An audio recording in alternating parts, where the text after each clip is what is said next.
Zombies, the undead, walkers, whatever you want to call them, have been everywhere in the media. By the 2010s, they weren't just a genre, they were a genuine era. Movies like 28 Days Later and shows like The Walking Dead practically defined pop culture for years. Of course, gaming wasn't immune to this undead takeover either, with hits like Left 4 Dead, COD Zombies, and Dead Island flooding the scene. But as with all trends, the oversaturation started to take its toll. What was once thrilling turned incredibly stale, and zombie content became more exhausting than exciting whenever you'd see it at E3 or the Game Awards. Hey Joe, you wanna play a zombie game? Yeah! Hey Joe, you wanna play a zombie game?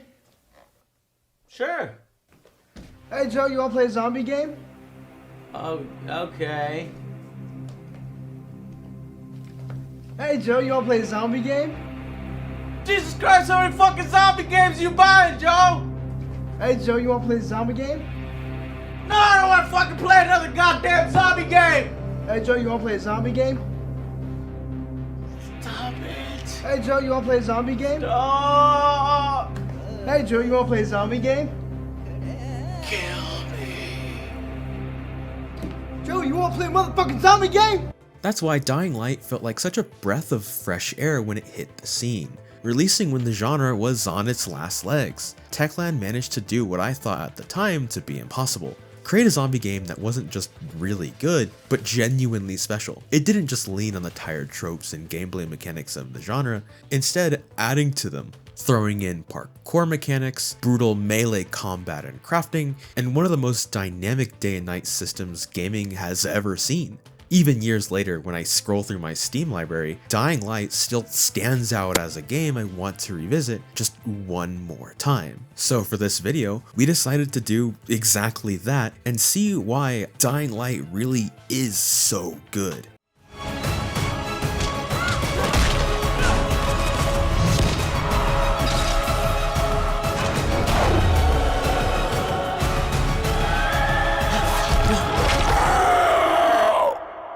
Alright, I'm in. Real quick, for those of you who don't know what Dying Light is, it's a melee and parkour focused zombie survival game that throws you into the chaos of Haran, a city overrun by the aptly named Haran virus. You play as Kyle Crane, an agent sent into this hellscape with the mission of retrieving a sensitive file that a man known as Kadur Suleiman, the former man in charge of controlling the situation, has in his possession, only for his journey to begin where most zombie protagonists end, with him getting bitten and dragged into a brutal fight for survival. How fun! And when I mean it begins like this, it begins like this, with the first seconds of the game having Crane pull a Metal Gear Solid 3 reference. Also, the file contains full description of the Varian structure. Any attempt to use it would result in countless lives lost. It must be recovered. Further information, current status. And then get immediately ganked by 3 dim goons who he has to shoot, causing zombies to rush him, resulting in him getting bitten before 2 people show up to save him, losing one of their own in the process. From the opening moments, it's clear this isn't just another zombie game, and compared to what was coming out at the time, it might have been the first to do what it did to its protagonist, making it kinda surprising when Crane actually wakes up 3 days later, very much not a zombie, in an apartment complex now known as the Tower, one of the few semi-safe places for people to be in Haran, run by a man known as Brecken and his runners, a group of people who use free running and parkour as their method of surviving the collapsing society, thriving on rooftops with skills they've developed and traps they've laid around the city. It's this group which your boss, the GRE, the Global Relief Effort, wants you to infiltrate in order to gain a foothold on the city and investigate all important individuals to find Suleiman and their file. So Crane has to get with the program and become a runner if he wants to complete the mission and survive to see another day. But our first boss, a young moody runner known as Raheem, kinda stonewalls us due to Crane not really being in the mood to share any information or his stuff. Which, to be honest, is slightly unreasonable because our boy did just get ganked and bitten. So, Crane goes to solve an issue in a lower floor which may have had a person turn. And just reaching the floor, we can see the tower isn't as safe as it might seem, with this entire floor being a bloody mess. It's at least quiet enough for Crane to finally contact the big boss and update them on his current situation. Crane here. Where were you? We've been waiting for your report. It's been over 70 hours. I lost my radio for a while. Don't worry, my cover's intact. No contact with the tower's leader yet. Unable to confirm identity. I'm taking steps to blend in. Acknowledged. Time is of the essence, Crane. Remember that. One thing I love about these scenes with the GRE is how it turns the entire screen bluish. It's not Battlefield 3 blue either, it's just kinda nice for a reason I can't explain. Crane can't talk long, however, as something is going down on the floor. Investigating, we get to bash our first zombie, then are sent to scavenge to make a medkit for the man we saved, something the people of the tower quite appreciate, making Rahim respect him a bit, agreeing to give Crane some basic training on how to traverse our environment and survive Haran, but not before his sister, Jade, one of the people who saved us in the intro, gives him and us some choice words. Not too happy about what happened to her friend. I'm not. Our mom's dead. So you might want to be a little nicer to me since I'm the only family you have left, especially now that Amir is gone. Getting the training, we learn that we can do the normal stuff like run, jump, and climb, but also that we can climb on basically anything to get where you want to go. If you can see a ledge, you can probably climb there if you look at it and just try to jump, making everything you see a potential route around the city, which is pretty important as the streets out there are full of zombies, needing you to remain in constant motion to keep yourself alive. And this really is what makes Dying Light feel as good as it does. Of course, the training also shows us if we're up high and need a quick way down, we can always do this suicidal move. Just do what I say, alright? Now, jump down to the very bottom. Are you nuts? I'd kill myself. Don't be a wimp. Come on, you can't be serious. Watch this.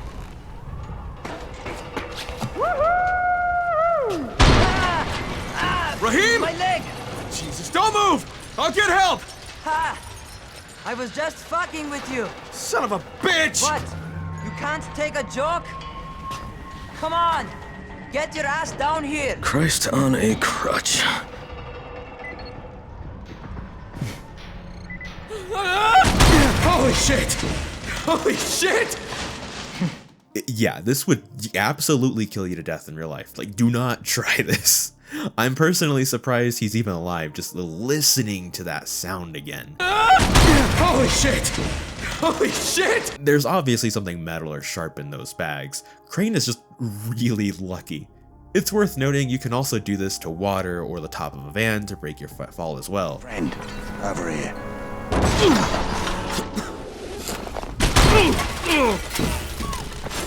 Just doing these, you'll probably have noticed one of the things that makes this system feel as good as it does, and it's how Crane sounds. Because his voice actor does a really good job making him sound like he's struggling when run out of breath or pushing himself too much. And landing on something like a pile of trash sounds like you barely made it. Even when jumping a long distance to grab a ledge, you can hear that probably hurt like hell when his chest hits the wall. But eventually, Crane reaches the end of the course, and making our way back to the tower, he has a bit of an episode. What's happening to me? Shit. Shit. Oh, shit. Crane, talk to me. What's going on? Something went wrong. Rahim, what just happened to me? Oh shit. I bet you're having your first seizure. Just get back over here. Showing his survival of being bit is not actually unique, and just how the virus works. And a lot of people here are actually bit as well, necessitating the survivors to collect supply drops flown over by the government containing something called antizin, a drug that suppresses the virus for a time till you need another dose. Think of it kind of like Dead Rising Zombrex, but here you really aren't on a time limit, and it's more of a narrative reason to keep you pushing through the story and add some stress and anxiety to it. This event is actually what causes Crane to be finally allowed out of the tower and onto the streets of Haran, with the goal of reaching Dr. Zare for a dose of antizin, letting you free to explore and loot the open world and get a real taste of combat in the hellscape Haran is turned into, with zombie-filled streets, burning buildings, crashed cars, and the unfinished parts of Haran left to be filled with the infected. This area is called the Slums, and despite its name and state, it has its own charm. When actually engaging in combat, it feels absolutely brutal while giving you plenty of options on how to approach. First of all, the only enemies we'll encounter for this short period are the basic infected, which don't really do much at all besides flail at you and attempt to grab you and bite you. Since you're already infected, the bite isn't that crazy, but a group can prove problematic. Although, once again, Crane's voice actor does an amazing job when you get grabbed or get close to getting attacked, with him sounding like he's kind of afraid and desperate to just get them off him.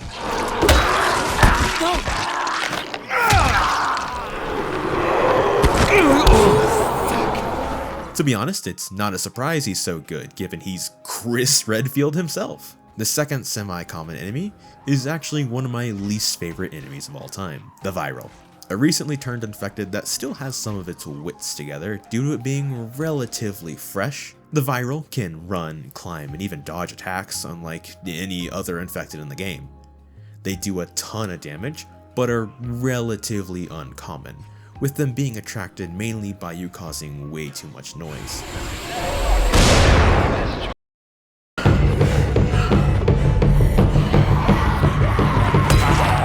Punishing you a little bit for using any explosives or anything loud like a gun, making you have to consider if using that barrel to kill a crowd or busting out a gun to clear out some enemies that are causing you trouble is really worth it, since a couple of virals will be on you very shortly. A fun fact about these guys, fun in quotations, is that they actually can pull themselves together for a little bit if you do a ton of damage, resulting in them asking for mercy.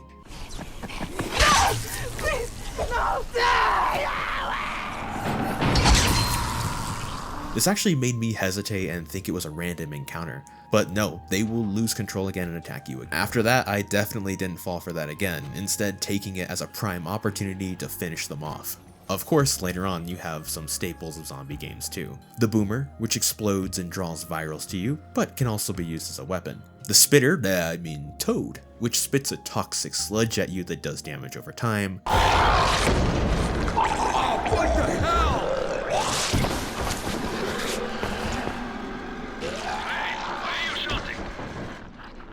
I'm shouting because this fucked up infected motherfucker with guts hanging out of his mouth just spit a bunch of toxic snot at me.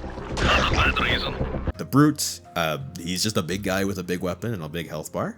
The Demolisher, which serves the rare tank encounter like in Left 4 Dead, but somehow when it comes to hitting you has even worse hitboxes.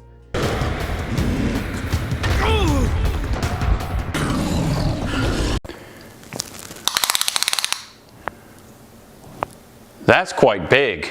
Okay, that's a hitbox. Oh no! What? There's no way? It also has extremely high health with even higher damage and armor, meaning you gotta do enough damage to its armor or knock off its helmet to do any real damage to it. The final enemy to note is one that I kinda respect they put in, but is kinda depressing. The Screamer. A child turned infected that is completely harmless, just crying in its location. That is till you alert it, which causes it to scream so loud, it damages you the whole time you're near it and draws infected. To kill it, you gotta walk up to it and soothe it.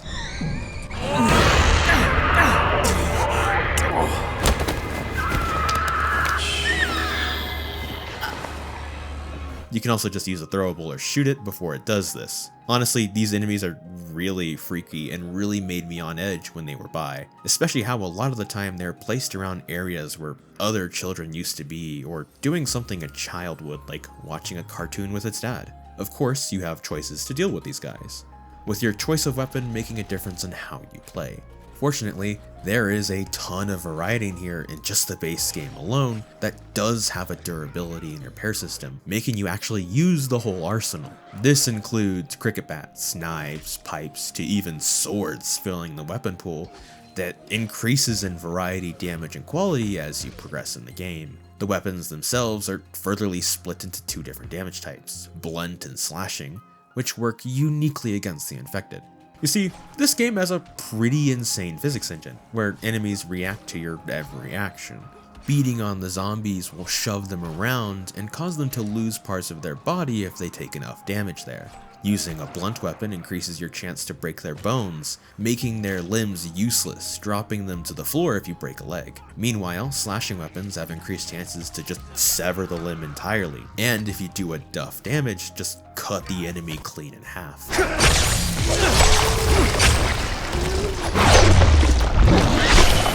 Personally, I think slashing weapons are the best, and it's what I've gravitated with since in the late game, the machetes and the katanas tend to have the highest damage values. Eventually, after using a weapon enough, it'll break, doing no real damage anymore, needing you to fix it with materials you've gathered. A cool thing to note about this is every weapon's appearance changes the more you see it, and the more you fix it. One of the few games I've actually seen this detail in, and I can't even think of another game that does have this. Surprisingly, this isn't the end of how weapons work, as this game has a pretty great crafting system that lets you make a whole bunch of stuff, such as lock picks for chests or doors, molotovs, grenades, medkits, and any other supplies, while also being able to augment your weapons with crazy mods like fire, electricity, and poison, all of which further interact with the environment, such as electric weapons having a higher chance to electrocute if a zombie's in water, and fire weapons ignite a weapon if it's covered in oil. The weapon also just has the chance to send an enemy flying. This elemental system genuinely reminds me of the BioShock series, which we've covered on this channel before, where it really makes you unconsciously become one with this environment and use it to your advantage in a really natural way. Natural is actually how I would describe this game in its entirety. Besides, zombies. Especially in its world design that feels like it's less lived in and more survived in, missing a lot of gamey looking stuff like yellow paint or the obvious key item. The world just trusts that you'll understand how to get around and lets you do it with really subtle guiding. Even the spikes, which you can use to one-shot most infected by meleeing or using your kick to shove them around, feel like they were placed here by actual people surviving, or left behind by the military that was once defending the area. They've even managed to make something that I usually hate because how Ubisoft ruined them.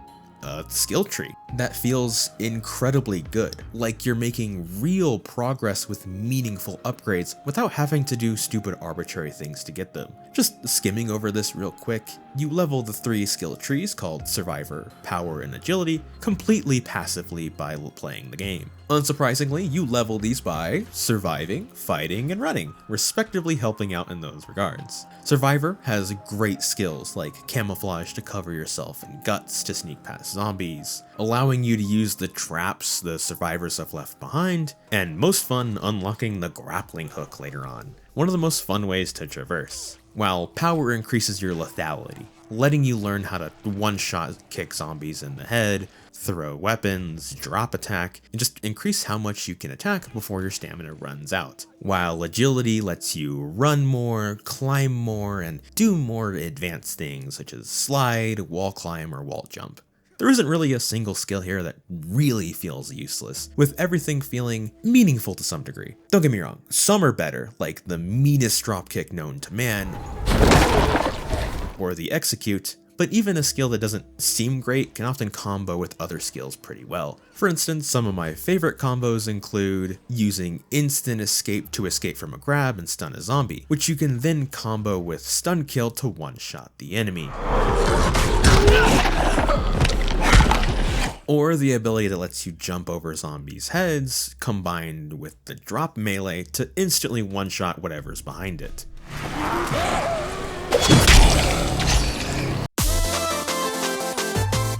Most of these skills even build on each other, like camouflage upgrading to camo attack that lets you go on a killing spree fairly undetected if you play your cards right. But eventually, after totally not getting distracted and not playing around before going to the main story, we go to Zaire, with him telling us that the Haran virus is actually just a crazy version of rabies, something I'm a pretty big fan of.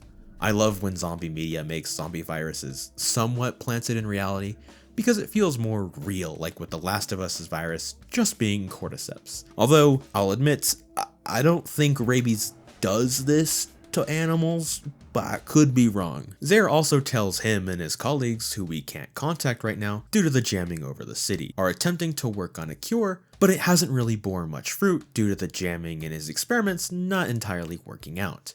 So we are assigned to do some work that would help Brecken's team do a night run. Since most airdrops are actually dropped after the sun sets, we gotta simply set up traps and get some safe zones working. These are places that will keep you safe during the day and night, and have a player stash at every location.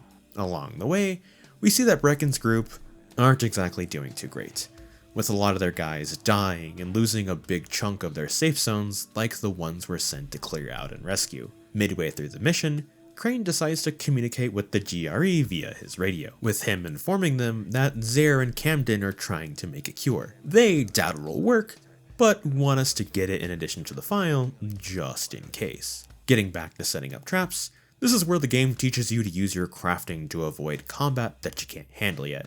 Specifically using firecrackers to draw the horde away so you can slip in and set up what you need to. This is a tactic you'll use on every difficulty, to the very end of the game, and even the DLC. Getting to the last part of the traps, we are interrupted by a big boy. Fuck, what is this?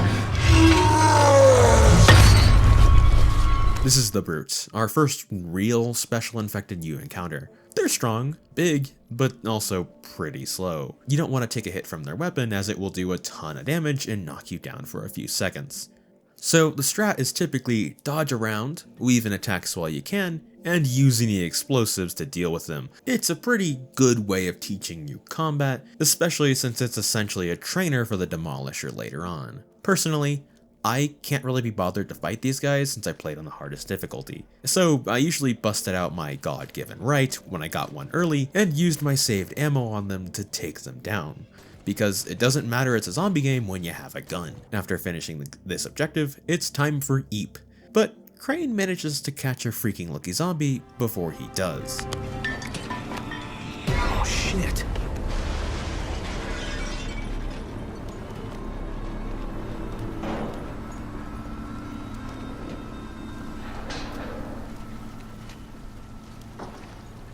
What is that?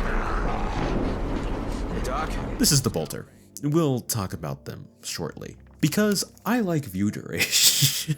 After waking back up, Crane receives the worst news. Brecken's group actually failed, losing everyone else on the team, and when at the very end of the run, he was ganked by a man known as Rise's men, who beat him up and then stole the drop. These are actually the same guys who smoked us in the intro, who work for the local warlord Rise, and they are the largest group in Haran. A quick note on exactly what happened to Brecken here, it's actually the events of the reveal trailer of the game that took the world by storm way back. I absolutely love when games actually utilize the events of a trailer in the main story, not abandoning CG events or something made to look cool, but actually utilizing it in some way in the finished game, being a really cool moment for people who stuck with the game since the beginning. Upon making our way back into the tower, Brecken is kinda pissed. He lost his team and got shafted, which Jade explains. Unfortunately, due to this run failing, the tower is running out of antizin, and may need to make a deal with Rise himself. Crane capitalizes on their desperation, also noticing that Brecken isn't quite the man we're looking for, offering to go do the next night run himself, despite being new. Jade quickly agrees that we should do it. With not much of a choice, Brecken agrees to let us do the run. Of course, the GRE is actually fine with Crane taking this action, as it'll probably get him a chance to get closer to Rise. The mission is how we are introduced to the airdrop system, with airdrops being dropped by loud planes flying overhead, and signaled by red flares during the day and UV flares at night.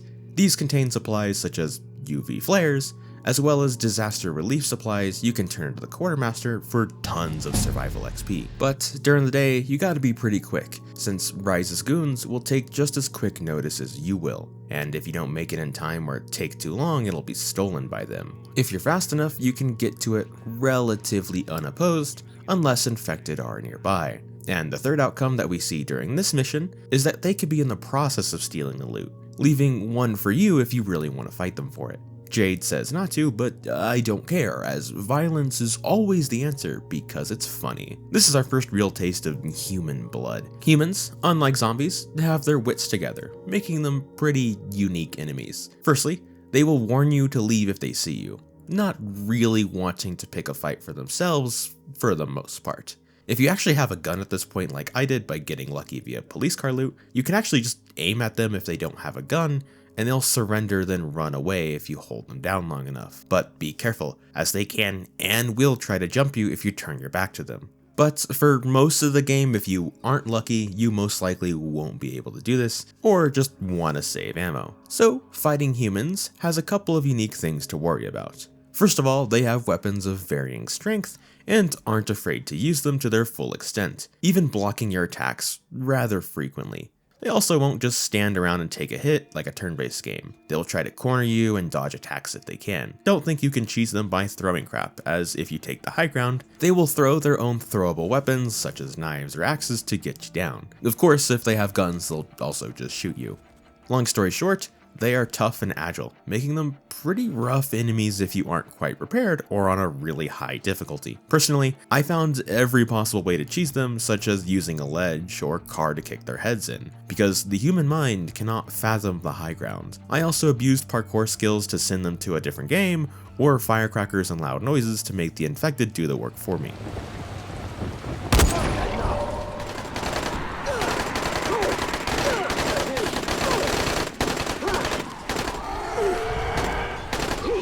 Human enemies can honestly be kind of annoying at times, but are a genuine great addition to the game by just the variety they add to the combat experience.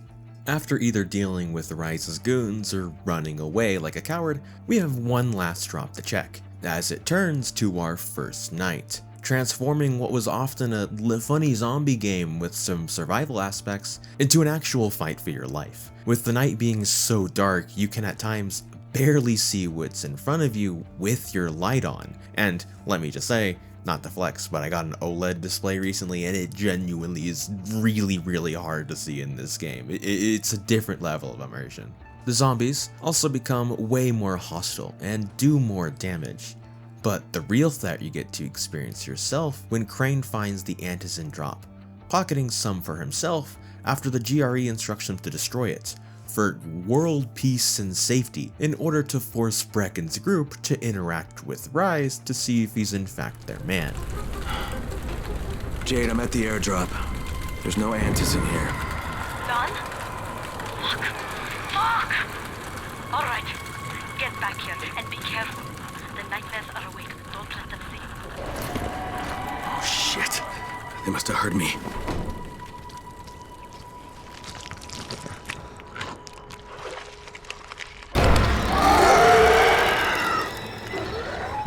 This creepy guy is the Volatile, and it's what makes Night a real horror experience. They're about as fast as the player themselves, with equal parkour skills while doing absurdly huge damage, often killing you even at high levels in only a couple of hits, or instantly if you fail to get out of a grapple. On top of that, they also have a ginormous pool of health.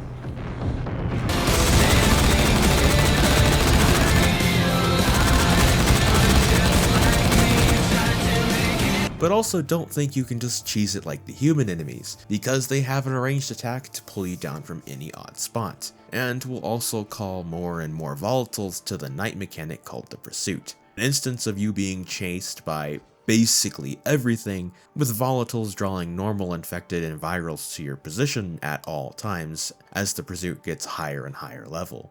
You have 3 ways to get yourself out of this pursuit. The first and foremost is simple, death.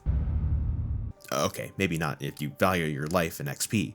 It's actually simply running for your life till you can get to a safe zone. You can tell if it's safe based on the map, but also because of the UV lights that zombies don't like. But volatiles get burned by them, making them not want to approach you at all. If you want to keep going and lose them yourself, you just have to break visual contact and hide. Something that's hard, but helped by 2 of your tools. The flares gotten from the airdrops are actually UV, and will create a small temporary safe zone. It's good to use to catch your breath and reorient yourself from the pure adrenaline of running, or to keep them off the route you plan to get away from. If you don't have any, you also have the UV flashlight, a direct beam that lets you stun volatiles for only a few seconds while you keep it on them. It's not permanent, however, both on a short stun duration as mentioned, but also a battery, meaning it's often mainly good for doing a quick Dead by Daylight bully squad stun, then running away. These chases are really what makes Dying Light dynamic day and night system really special, with you feeling that real terror as you book it in hopes you can just make it the next 20 seconds, while looking behind you to see the monsters, hoping to add you to their ranks or tear you to pieces. And as a side note, you also get one of my favorite views in any game franchise, with you being able to see the world you were cut off from still shining like a beacon of hope in the distance. So, if this night is so deadly, why in the world would you want to attempt to survive it rather than taking an iconic 7 PM nap? Well, night actually has more rewards than the day if you can survive it. For instance, XP gains are doubled across the board, letting you level everything incredibly quickly, especially agility since it's passive. Power is a little bit more tricky since normal zombies can mutate and cause a pursuit to happen, calling volatiles. But if you make yourself a good killing zone, you can get strong pretty quickly. On top of that, there are a few side objectives you can do at night. There are some rare plants for crafting, but more importantly the bolter and airdrops. Airdrops, unlike the day, are much more frequent at night, and because Ryze's men aren't as crazy as Crane, they won't even try to go for them. So if you can sneak past the volatiles, it's a pretty free drop worth tons of survivor XP. There are also bolters which spawn at night in specific locations. They're stupidly weak, but like their namesake, bolt when getting startled. Their tissue you can harvest is worth the effort, as it's a powerful material for weapons crafting, but also just worth a ton of money. The last thing night has to offer you is actually multiplayer related. This is optional, so you can skip ahead a minute if you really don't care, but it's a rather fun PvP thing where you and your co-op partners can play against a person controlling something called the Night Hunter. Think of it like the final boss volatile that has full skills trees, so the average Australian. This mode not only has the hunter aim to rip you and your boys to pieces, but also makes the survivors find volatile nests and destroy them.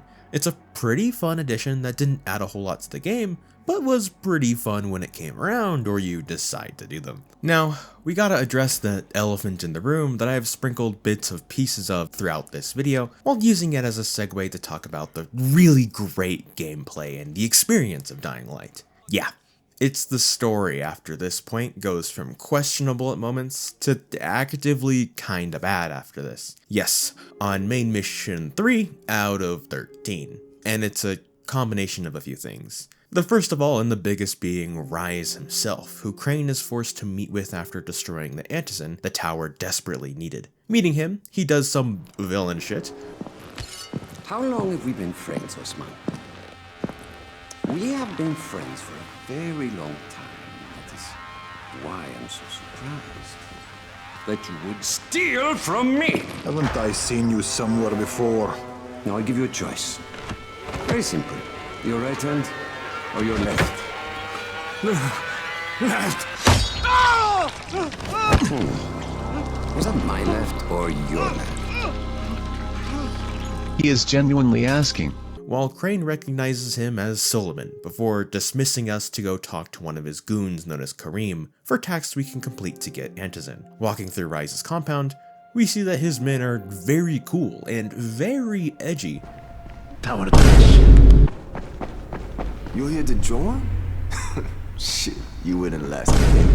Honestly, I think they try a little too hard, but at least Kareem is a reasonable-ish guy, trying to be friendly with Crane despite how very sick he is of everything going on. He does also give the nugget of info that no matter how hard Ryze's guy try to look, they aren't exactly the best at surviving, being, as he puts it, most of my men are too slow, too fat or too drunk to climb a tower like that without killing themselves. Don't get him wrong, they are dangerous and these traits make them more so, especially since there is a ton of them. Going on Cream's tasks actually isn't too bad, just making you feel like a relatively horrible person since you're just shaking different groups of people down for money, or investigating what happened to Rise's men. So let's make this a bit of a segue to talk for a little bit about my real favorite part of Dying Light's story. The fact this game isn't a main story game, but more of a side quest game. The reason this is the case is that main missions go by so fast and are so rushed, you really don't get time with the characters, making me really not like a lot of the cast besides Spike. I didn't even like Crane till I did side quests because they really do give a good variety of experiences here, with some carrying real weight, without being a whole bunch of go there and grab this and by the way collecting these 500 things won't be reflected at all. Some standouts I can remember are a man trying to get his son out of the city asking for help, only for him to actually kidnap his son from his wife who thought it was too risky. And then you gotta chase him down and find his son in the latter half of the game, blowing up a dangerous tunnel to unblock a shortcut through it, a distress call turned into a trap that many have fallen for before. To anyone who can hear this, our situation is dire. There are women and children here. We can offer electronic equipment and ammunition in exchange for medicine, food, and drinking water. Please, help us. To anyone who can hear this, your situation is dire. I've killed women and children here. I can offer you death in exchange for your medicine, food, and drinking water. Come to me. Or one of my personal favorites being a whole bunch of side quests revolving around an apartment turned magical fortress, sheltering kids from the horrors outside. There's also anything involving Fatim and Tolga being weird, I guess you can say. Hey boys, what are we into this time? Do you understand what a battery is? Tolga, you're overwhelming him. Inside the engine compartment of a bus is a heavy rectangle. I know what a battery is. In one mission, you even get a chance to escape Haran from a politician who knew Kareem. But when the Ministry of Defense hears the name Crane, they're too worried to let him on. Not only are these genuinely interesting quests that often change the environment, but are also great moments of characterization for Crane, turning him from a character I didn't really care for to being incredibly happy he's back for the Beast. But leaving that tangent and getting back to it, after getting all of Rise's tasks done, he changes the deal, because of course he does, offering us to do double the tasks for double the antizin, 2 crates to be exact. Which can't be ignored since the tower's running out of antizin more and more, even having an outbreak on one of the floors. Unfortunately, Rise is not a man of integrity, not even a man of his word. He's actually more of a stupid cartoon villain, changing the deal again, only giving enough for a few days at most when you'd complete his tasks. With Rise going on his first of many annoying triads on how Crane isn't a real man because he's following someone else's orders and doing something for somebody else because they told him to. Your loyalty to the tower is nothing but blind obedience, Crane. A coward's submission to false hierarchies.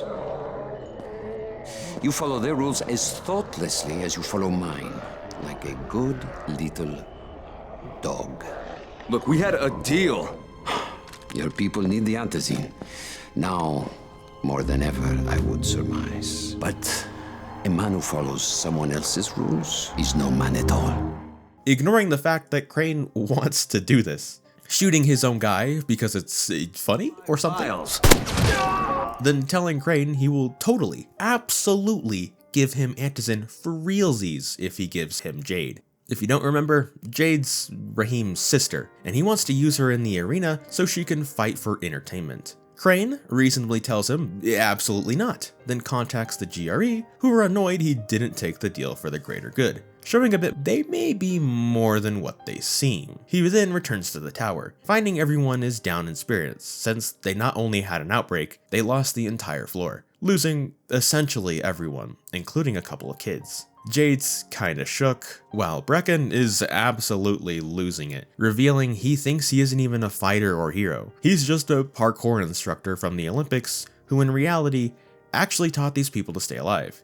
And then we have Raheem, who's just depressed because he was so close to being out of all of this, hoping to go on a vacation quite literally only a few days later after the outbreak happened. Crane, after seeing all this, decides to try and do some real good by contacting the GRE, hoping to get them to drop some supply drops right on top of the tower, only for the GRE woman to belittle him for being sympathetic to the people of the tower, but also that the Ministry of Defense is being difficult, not making airdrops possible at the moment, showing this is a giant political shit show. Fortunately, Jade has some sort of lead on where Rise might be hiding stuff. Crane, not having much of a choice, agrees to go, but also lets her know there might be another option if this doesn't work out, without telling her exactly what it is.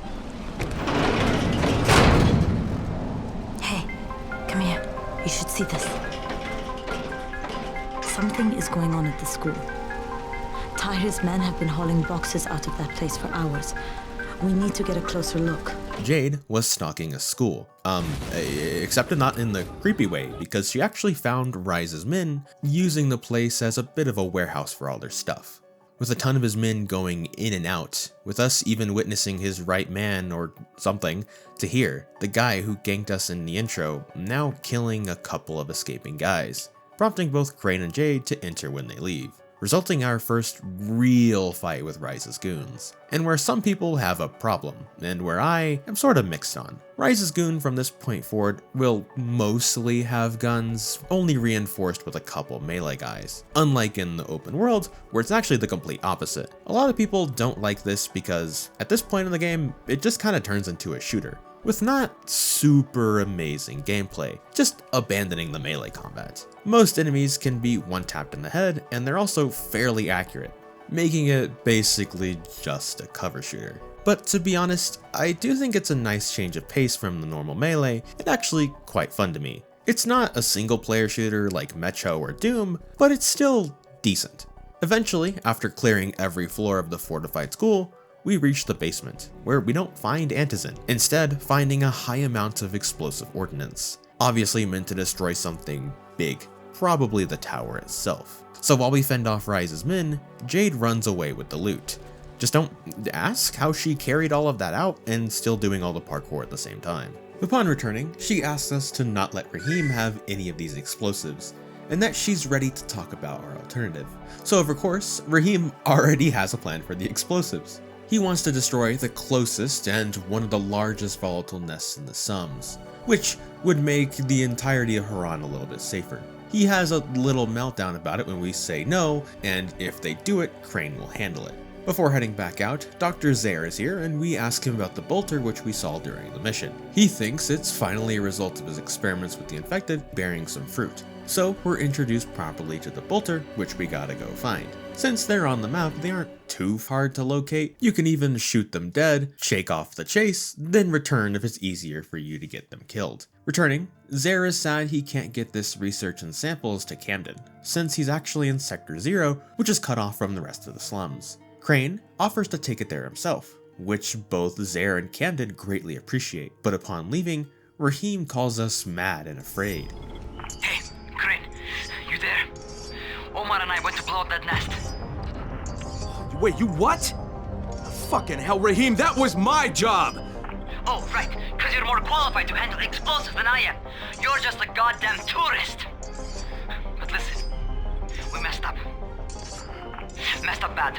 He stupidly went to go enact the plan to blow up the nest alone with his friend Omar, but it went to shit with them getting separated on the bridge, something that got Omar killed. Brecken, reasonably, is pissed and demands we find Raheem, which we do in the train yard, with him hiding from some infected in one of the cars, looking pretty beat up. More urgently, he actually activated the explosives early, thinking he wasn't gonna make it out of here, giving us one of the best sequences in the game, where we have to rush to the nest in an abandoned apartment complex, planting the bombs as quickly as possible on every single major support, before bringing the whole place down with a big boom.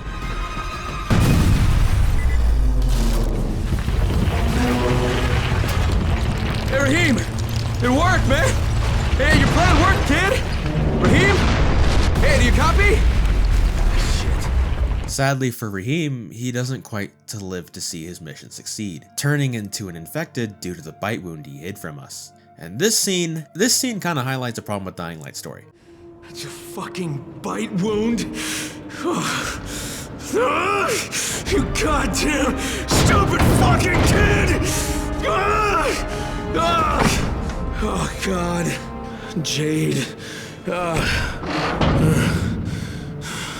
In a game where you spend a lot of time with characters like Fire Emblem Three Houses or Dark Souls, seeing a character you've had with you since the beginning die would be really sad. You might even shed some tears, but you just have so little time with Raheem and the people of the tower and real one-on-ones or quality time. The anger and frustration Crane is releasing here doesn't really reflect on the player themselves, and to be honest, it's kind of frustrating. I really wanted to like Raheem, like I did, but his death kind of rang hollow for the reasons I stated. The only thing I did kind of feel was Jade's anger when she finds out after we return, with us venting to Brecken only for her to overhear us and run away.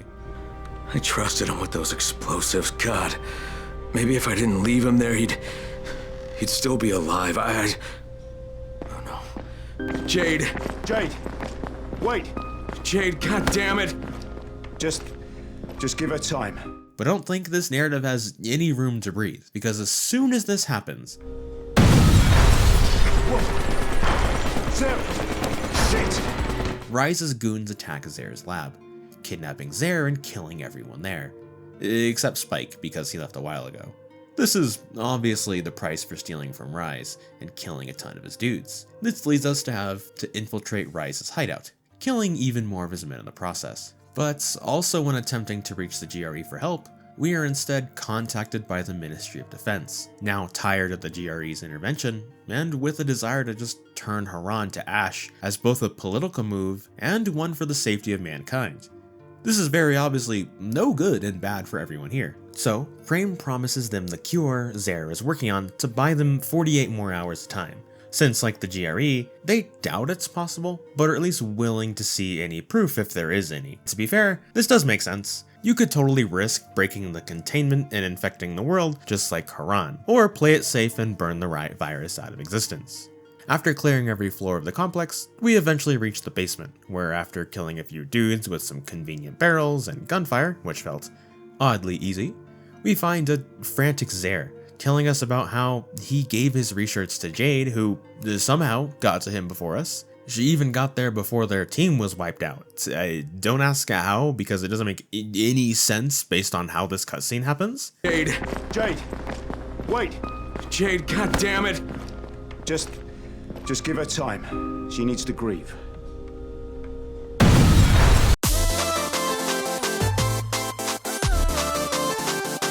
Unfortunately, while comforting him and trying to get him out, Ryze's men gank us because they cannot win outside of a cutscene. They drag us to Ryze's arena, one of the best set pieces in the game, where we're stripped of our equipment, then forced to scavenge and fight for Ryze and his men's entertainment, while he forces Zare to watch with him.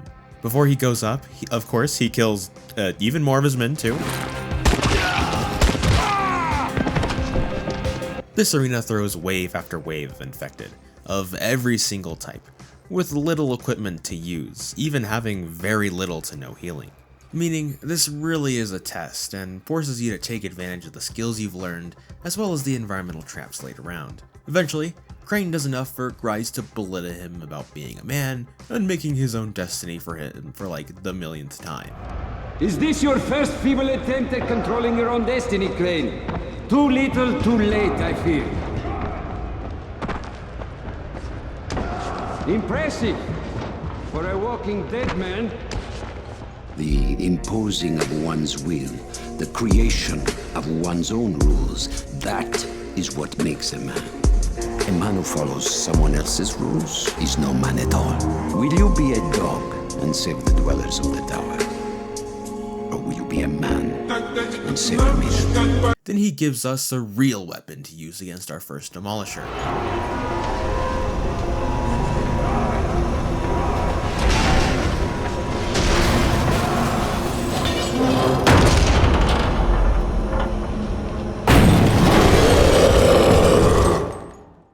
Once again, like many things in the story, do not ask how Rise's men got this thing into here or where they got it from, because the more I think about it, the less it makes sense. After beating it any way you can, personally I saved the explosives here and used them just on this guy because I knew he was coming. Rise comes down to talk with us with Zare left up on the platform. Rise belittles us again, but this time during his talk about chaos, publishes the file we've been trying to get our hands on this entire time on the internet, something Crane thinks will ruin the world because we've been told as much. But Rise actually reveals to us that the GRE are actually on the Umbrella grind set, wanting to weaponize the virus, which is why he hates them so much besides getting his brother killed. So, while Rise turns around while ordering Crane's death, he makes his move, since Chris Redfield don't take shit from anything Umbrella related. Kill him.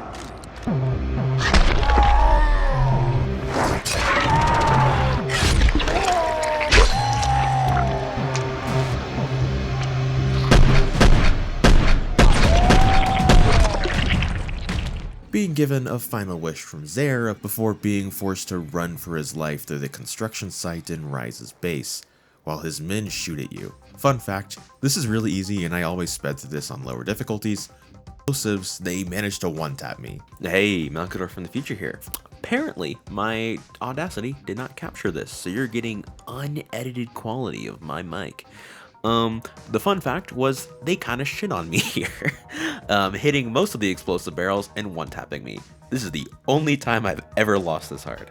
Eventually, through enough tries or skill, Crane barely makes it out. But unlucky for him, he's hit by another seizure, passing out then waking up on a hidden float after Brecken found and saved us.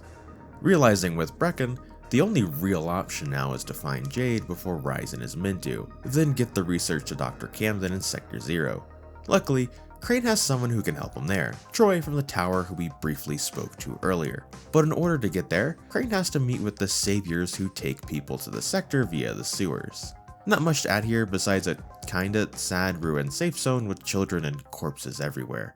And that near the end, the saviors sell you out to Rise, causing you to have to run till he reaches Sector 0.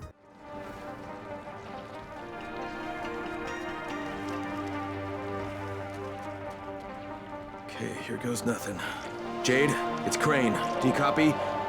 Jade, it's Crane. Can you hear me? Damn it. All right. It's time for some local talent.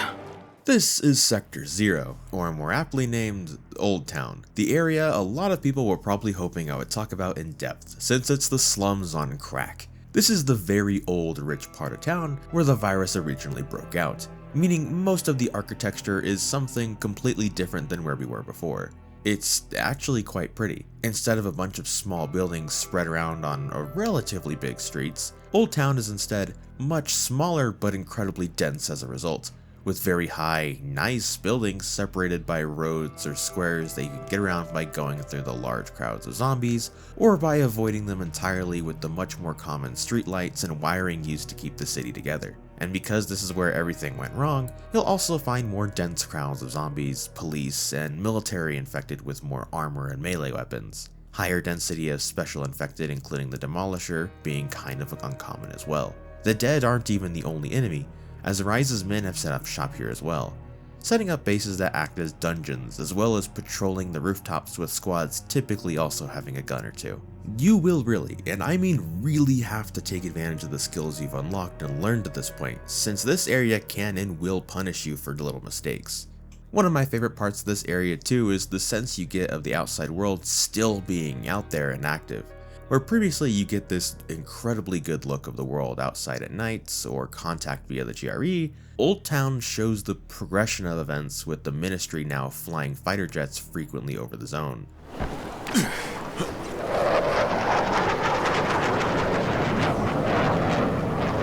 Personally, as someone who's played a ton of this game, I always recommend skill farming a little bit before coming here, as it makes getting around a lot easier, especially with that grappling hook.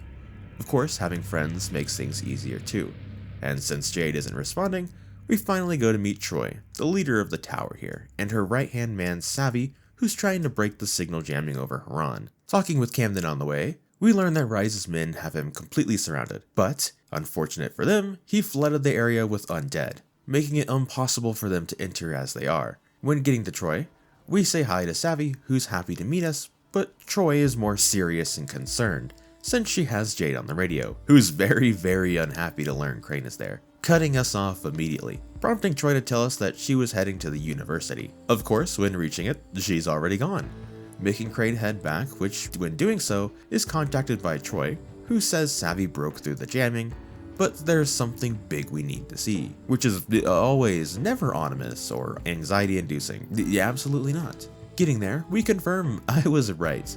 The government wants to fake the fact that we're still here and alive, so they can justify bombing the city. This reminds me of a plot in a game that I can't remember. If you do, please remind me.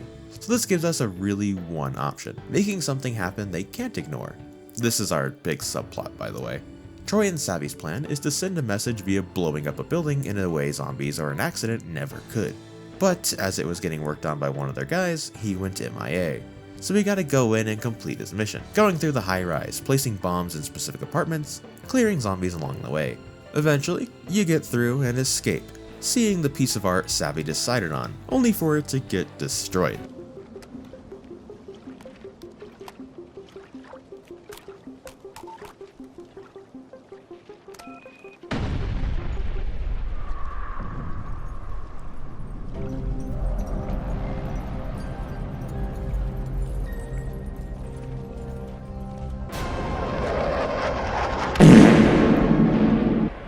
Sons of bitches! The government obviously isn't happy we're trying to call for help. This act, at the very least, got Jade's attention again, with her finally calling Crane, being a bit more cooled down from earlier. Now at least willing to talk to Crane near the university and hear him out, after he proved he really does care and isn't some government agent looking to take advantage of everybody. But of course, nothing is allowed to go right in this game, and she is immediately captured before we reach her. Rise's goons honestly at this point seem most scary off screen. So Crane has to follow the bloody message to the museum where she's being held, cutting through Rise's lookouts before he's put in a trap, being forced to fight his way to the center of the museum, where he finds Rise and Tahir. If you forgot about him, don't worry, I usually do too. But more importantly, Jade looking way worse for wear. She assures us she's fine, while Rise states his evil plan to capture the research we got from Zaire so he can order the GRE around, likely just to get himself out of here. I always thought it was kind of weird how he hates the GRE so much, but is willing to work with them just to get out of Haran. Like, after everything he did and knows about them making weapons, why wouldn't they just kill him when meeting him or after he's out? Anyway, we're forced to fight hordes of zombies while Rise does his evil act some more, till we kill enough with Jade for her to collapse again. Rise revealing she was actually bitten because no character in a zombie piece of media can ever reveal themselves being bitten. So, Rise wanting a show throws us one injector full of one dose of antizin, which we now have to fight over because for some reason, Rise also manifested Crane turning now after not showing any signs before this mission, being forced to chase Jade around during some fever dreams where she shows her life, including the Amir guy who died in the intro. This scene is meant to be like crazy flashback moment with character we love, will they live or die moment.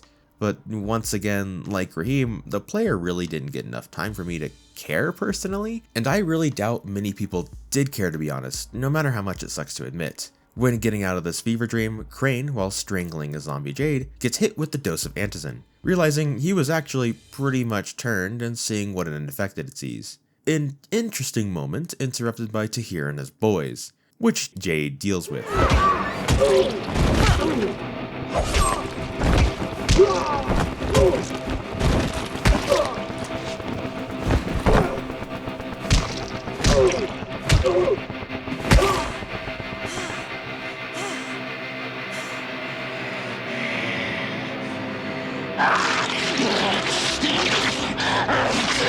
It's the natural order of things, Crane. Kill or be killed. Eat or be eaten.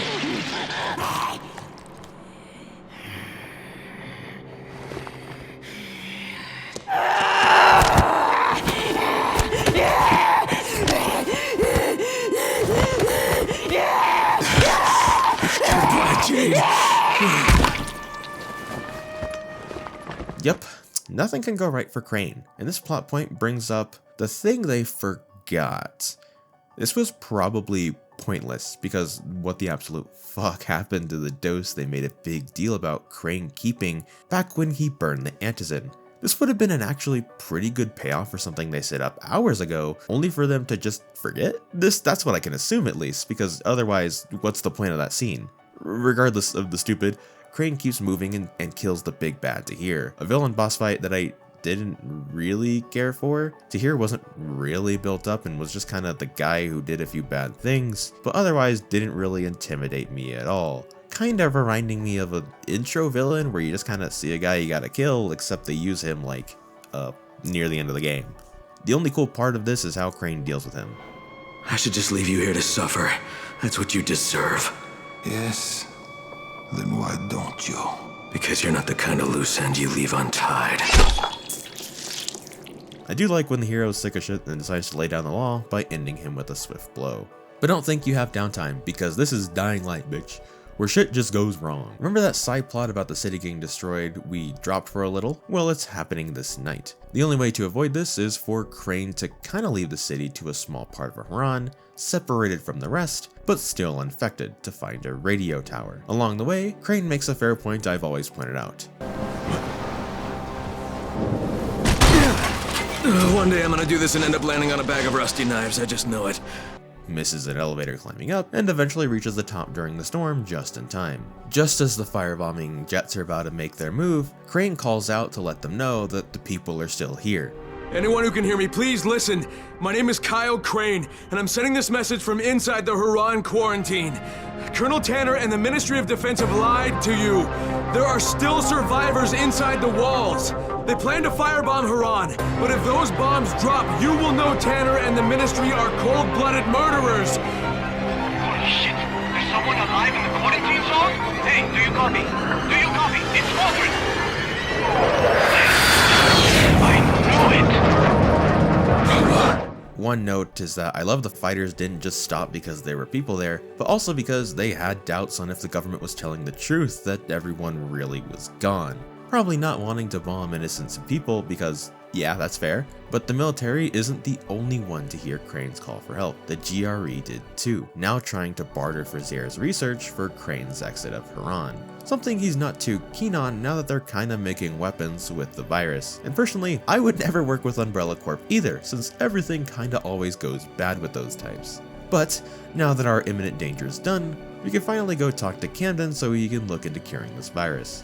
With us going back to Old Town to the facility he's held up in, requiring us to clear Rise's patrolling goons as well as zombies Camden used to get them out, requiring us to clear room by room while getting the facility up a bit more functional, just so we can reach Camden. Along the way, Camden talks to us since he missed being around people so much. This is actually the big exposition dump of the game, revealing that Rise and his brother were GRE agents meant to control the city, but that Rise actually meant to make sure Camden and Zare's research went well. But after his brother died, he went from kinda an asshole to an absolute warlord, causing Zare and Camden to get separated from each other, but also from a GRE agent sent to help them who managed to get with Zare, eventually falling in with Brecken in the tower. But through enough effort, we meet with him, finally getting to shake the man's hand and see him in person. We also see, despite everything that's happened, he's pretty hopeful and happy that he can get the cure done, and thinks he can actually do it. A nice thing to see from a scientist in a zombie franchise, especially since this whole sequence for some reason reminds me a lot of The Walking Dead when they go back to the CDC. But here it's just more hopeful. Before we go back to confront Rise and get the other half of the data we're missing, Crane decides to check if he recognizes Amir, which he does as the GRE agent who was first here. I think this scene is for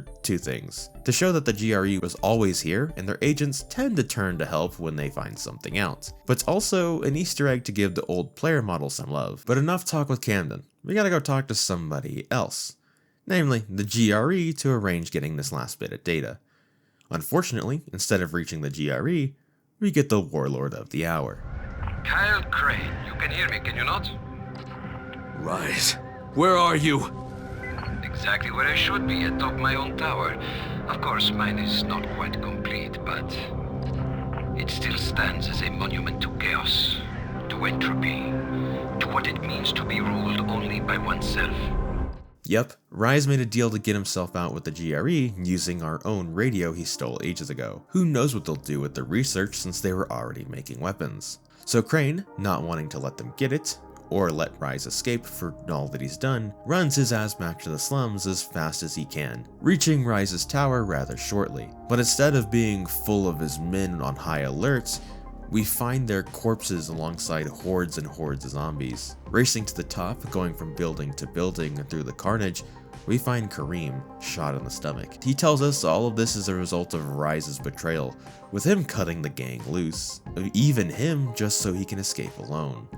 And honestly, this was really stupid to me and really annoys me for reasons I can't put down. Rise always talks about chaos and being your own man, which got extremely annoying, but he always seemed in one degree or another relatively smart, so it kind of makes this feel weird where he does this without a backup plan if this fails, besides the landmines, which Kareem rather reasonably snitches on before dying.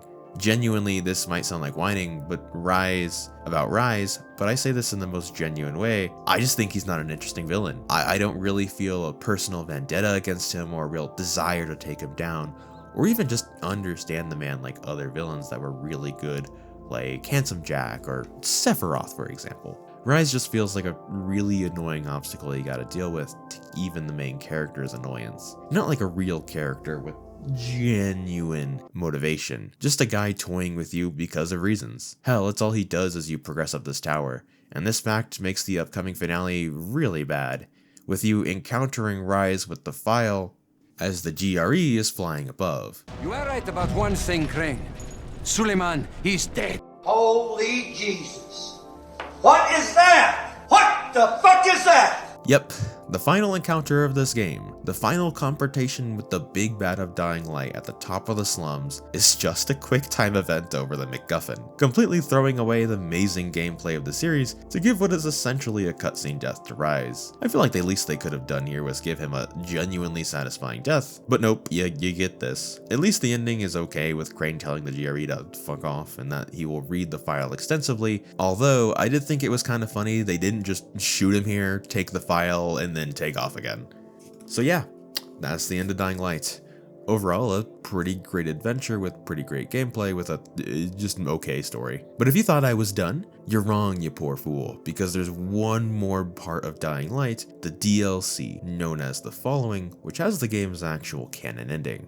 TLDR, and blitzing through this, the story of The Following is that Dr. Camden's research isn't progressing as fast as we'd like, and occultists rambling about an immune group and some mother in the countryside leads us to investigate if they have a cure or something, taking us for once out of the city and to said countryside, filled with even more zombies, who knew? But also the mysterious cult, which the locals are very familiar with, but also tight-lipped about. Although, the real highlight of this DLC is the buggy, which the entire area is designed around. It's a car you have a whole new skill tree made for so that you can upgrade this piece of junk into one of the most fun and deadly vehicles in probably any game. It's genuinely crazy that the game that didn't have any car mechanics in it at all before this made one of the most fun and good feeling cars in any game, especially as you upgrade it as it gets more fast, easy to control, and stable, making it really feel like you're fixing it up.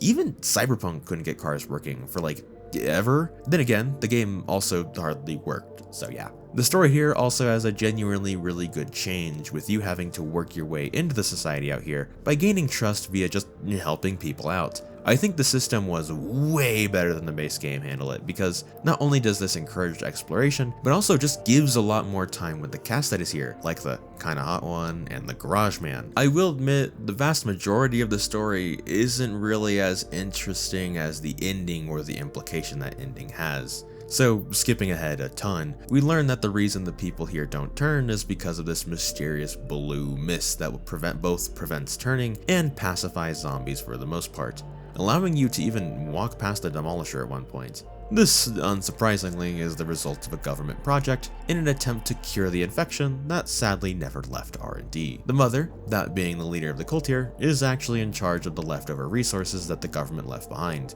including the project, as well as a few big assets, later revealed to be nukes. But the bigger twist is the mother isn't actually as human as she looks. and is actually a volatile that is intelligent. Because the cure kind of backfired on a turning person, that was the mother. Instead of curing the person, it creates a super smart, strong, agile, and fully in control volatile while the lights are on. But if it gets dark, the person just loses their intelligence, becoming an incredibly dangerous volatile. The mother, taking a liking to Crane at this point, also gives him two choices after the reveal: detonate the nuke, wiping out Haran and the virus, but also everyone here we've met and been trying to save this whole time. Not exactly an optimal choice given Crane's personality at this point. The second option is to fight her and bring the cure that may or may not backfire back to the tower, before everyone turns. Assuming Crane doesn't along the way. Now that the sequel The Beast exists, this is the canon ending, with Crane killing her and escaping, turning into some sort of beast that accidentally gets out into the main city of Haran we always see in the distance, likely spreading the virus more before getting captured by the GRE. I know I blitzed through this, but it really is good and really fun. It just doesn't really have much to talk about in my opinion, since in reality it's just more Dying Light with a not great story. This isn't a bad thing, it's actually a really good thing, and it's really fun, and I love it with a passion, but for the sake of this video, there isn't really much to add. I've pretty much said it a lot during this video, but Dying Light really is special. Not even just for the genre of zombies, but also genuinely just as a video game. Yeah, the story isn't exactly anything to call home about, but the gameplay sure as hell is. You won't just forget about this gameplay after all the years, you will in fact remember it and enjoy it if you come back. It's genuinely kinda sad that Dying Light 2, well, it sucked. They really did completely fumble something I was really excited for, and I actually putted it around doing a video on 2 to just talk about it, but I really don't like 2 so much, I can't even for content's sake. The one thing I will say is I'm really happy Dying Light the Beast is coming because it looks, yeah, absolutely fantastic, and I encourage you to wishlist it. Don't pre-order it though, because pre-order bad and such, but do what you will. I won't act like I don't pre-order games. But yeah, that's about it. Thanks for watching if you still are. Next time I think we'll check out a JRPG or Stalker 2. Catch you guys later.